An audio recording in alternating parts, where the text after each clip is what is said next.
Hello, I'm Tony. And I'm Lynnie, and we've been happily married for 33 years, and we don't have any children. I was in business for 20 years before retraining as a vicar. And I was a town planner before I trained as a church worker, and then was bedbound for 20 years. We loved being Mr. and Mrs. Vicar, especially the final 10 years after Lynnie got better. But my health also became a bit of a problem, so very sadly, I had to retire early 3 years ago. So we moved to Hailsham, and we actually love it here. I enjoy anything DIY, playing bass guitar, motorcycling, technology, and walking the dog. And I love cooking and gardening and love the amazing dog walks around us here. To be frank, lockdown has impacted on us probably far less than it has on most of you. We lead a pretty quiet life anyway. But we both love helping people either come to know Jesus for themselves or to grow to know and trust him better. And that's a very personal work, so that's all had to move online. So I've had to learn Skype and Zoom.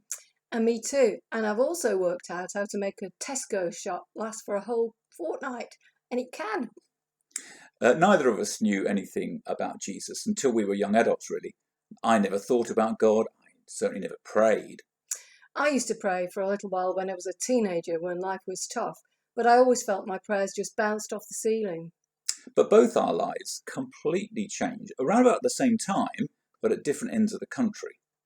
Jesus' good friend Peter wrote this in the Bible. He wrote, "Christ died for sins once for all, the righteous for the unrighteous, to bring you to God." Hearing that good news changed everything for me. And for me too.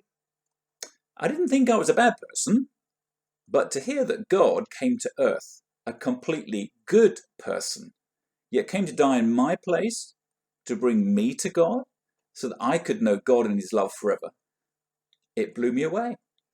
So the past 40 years, despite coming to know Jesus in a personal way, haven't been a walk in the park for us.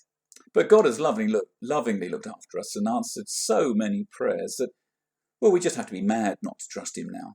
So we honestly haven't been afraid or even particularly worried by COVID-19. And even my diagnosis just before the lockdown of a rare eye problem, which means I could need emergency treatment at any time, and it could possibly lead to blindness, honestly hasn't worried me. And I'm the kind of person who really does worry. But I know that Jesus has brought me to God, who will never leave me. And that's the difference that Jesus makes to both of us in lockdown. So thanks for listening to our Hailsham Lockdown Life. If you'd like to find out more about the difference that Jesus makes, do please go to the church website. Bye.